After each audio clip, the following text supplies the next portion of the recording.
Mesopotâmia. O desenvolvimento da língua escrita. Distribuição de Daqui. Um dia na Suméria, antiga região da Mesopotâmia, alunos da famosa cidade-estado de Nippur faziam o dever de casa. O professor pediu que escrevessem um diário sobre sua vida e sua terra. Nissaba, uma das alunas, escolheu falar sobre como a escrita se desenvolveu em sua terra natal. Meu avô diz que antigamente ninguém sabia escrever. A escrita nasceu quando meus antepassados sentiram necessidade de registrar o que acontecia ano a ano. A quantidade de grãos cultivada por cada agricultor, quanto cada um recebeu de cota, quantas ovelhas e cabeças de gado tinham, quantos animais morreram e quantos nasceram, e quanto foi dado aos deuses. No início, fazíamos pequenos desenhos que representavam palavras, como este aqui, que representava uma estrela. Com o tempo, as pessoas começaram a desenhar mais rápido, e o desenho da estrela virou isto. E por fim, isto. Agora, nossa escrita se assemelha mais a símbolos do que a desenhos. Combinamos os símbolos para formar palavras e nomes, estão vendo? Aqui está escrito Udo. A propósito, Udo é minha ovelha de estimação. Nosso estilo de escrita se chama cuneiforme, quer dizer em formato de cunha. Todos os símbolos são compostos de pequenas marcas em cunha. Isso porque usamos um instrumento chamado estilete para escrever. Ele é feito do junco que cresce ao longo do rio e nunca vai faltar. Escrevemos em tabuletas de argila. Por aqui se encontra muita argila também. Só temos que moldar um pouco de argila em forma de tablete, depois cortar um estilete, pressionar a ponta do estilete na argila úmida e começar a escrever. Depois colocamos a tabuleta ao sol para secar e endurecer. E aí a tabuleta dura para sempre. Bem, praticamente. A escrita ajudou a tornar nossa civilização poderosa. Como podemos manter registros, podemos planejar o futuro. É isso que meu pai faz. Ele trabalha para o rei. O trabalho dele é dizer aos agricultores quais campos devem cultivar, quais lavouras devem plantar e a quantidade. Assim, podemos garantir que teremos alimentos para todo o povo e para os deuses também. Como minha mãe sempre diz, eu sou uma garota de muita sorte. É porque eu estou aprendendo a escrever. Eu frequento a Casa das Tabuletas, que se chama Eduba, para aprender a ser escriba. Eu levarei 12 anos para aprender. São poucos os jovens que aprendem a escrever, principalmente meninas. A maioria da minha turma é de meninos. Aprendemos os caracteres cuneiformes escrevendo provérbios e enigmas que o professor ensina. Os escribas, que nós chamamos de Dubissar, registram praticamente tudo o que acontece de importante na Suméria. Como os impostos que todos pagam, quando os mercadores partem e o que levam, o que os deuses nos mandam fazer e em qual dia, e as oferendas que devemos fazer. Também registramos nossas leis. Fiquei surpresa ao saber que somos a primeira civilização a fazer isso. Ao serem registradas, as leis podem permanecer as mesmas por muito tempo e, de certa forma, adquirem vida própria. Alguns escribas trabalham com os sacerdotes nos templos. Os sacerdotes observam a lua e as estrelas todas as noites, e os escribas registram tudo o que eles observam.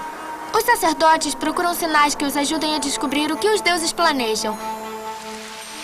E também sinais de uma futura enchente, para termos certeza de que nossas barragens estão bem fortes para conter a água. Nossos sacerdotes são bons em calcular quanto tempo já se passou.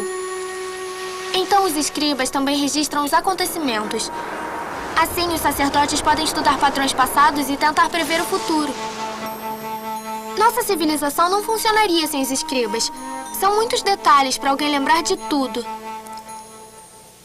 Mas, como podemos registrá-los, não temos medo de esquecê-los. Outra coisa que não queremos esquecer são nossas histórias e lendas. Somos a primeira civilização a escrever nossas histórias em vez de transmiti-las pela tradição oral.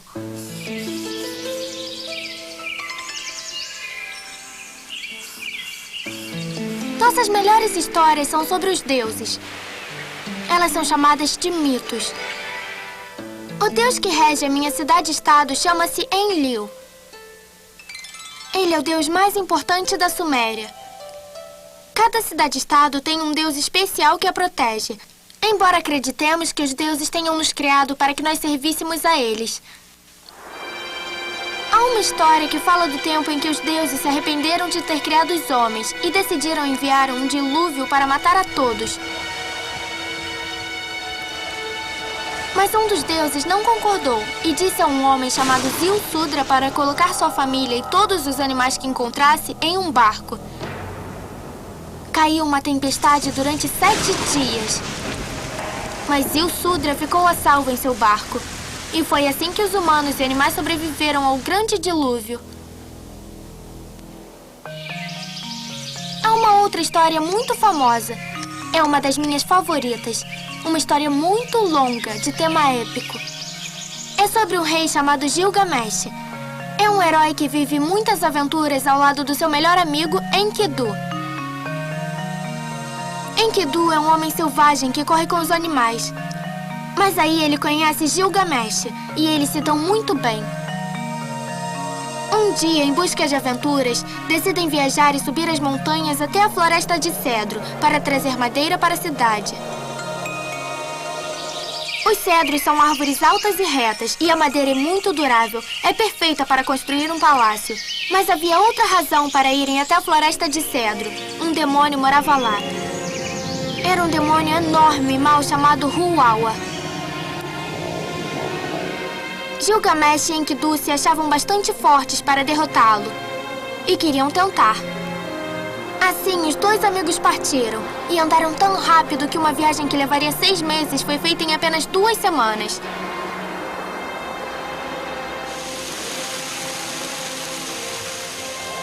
Ao deixar o vale, começaram a subir.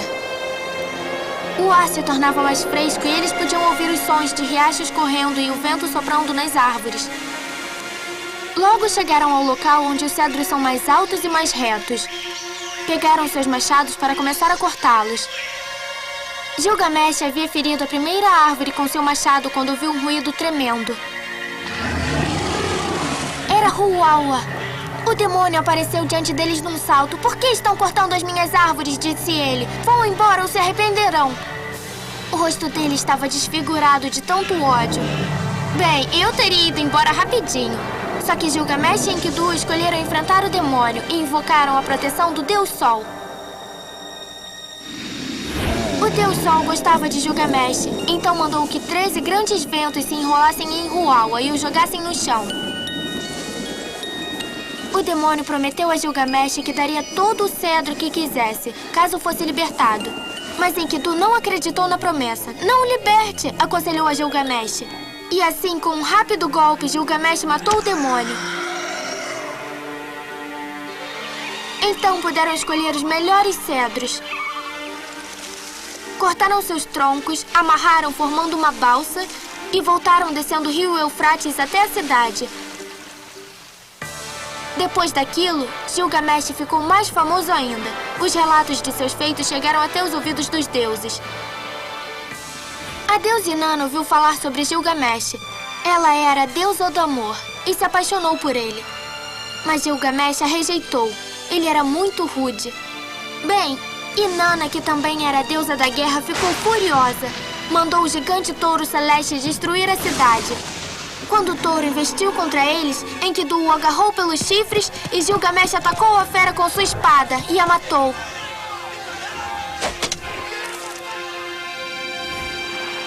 O povo grato organizou um grande banquete para comemorar.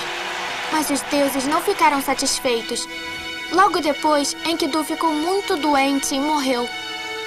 Gilgamesh ficou muito triste. Ele começou a procurar um meio de se tornar imortal e jamais passar pela morte.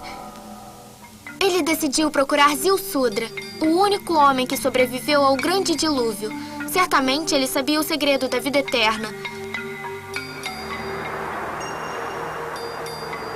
Gilgamesh vagou pelas terras remotas até que chegou a uma porta que o levava ao interior da montanha. Era a entrada da Terra dos Deuses, guardada pelos temíveis homens escorpião que permitiram que ele entrasse num túnel escuro, onde nenhum humano jamais havia pisado.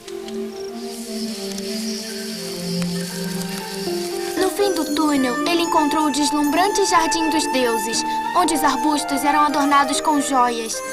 Lá encontrou uma mulher que lhe perguntou por que estava tão triste. Eu quero ser imortal, disse Gilgamesh. Aproveite sua vida, disse a mulher. Coma, beba, dance, ame. Para isso que serve a vida.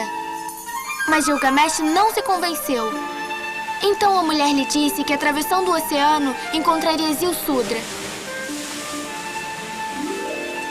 Mas quando Gilgamesh o encontrou, Ziusudra nada pôde fazer. A imortalidade é um dom dos deuses, disse ele. É um segredo dos deuses, é só deles. Gilgamesh voltou de mãos vazias, porém mais sábio. Ao olhar os muros de sua cidade que levara a vida inteira construindo, ele entendeu que era muito melhor aproveitar bem o tempo que ainda lhe restava do que desperdiçá-lo tentando se tornar imortal. Essa é uma parte do épico de Gilgamesh. A história dele e meu diário são de certa forma parecidos. Quando nossas histórias e pensamentos são registrados, outras pessoas podem lê-los e entendê-los. É por isso que eu adoro que tenhamos aprendido a escrever, porque agora nossas histórias e ideias poderão ser recordadas eternamente. Versão brasileira ao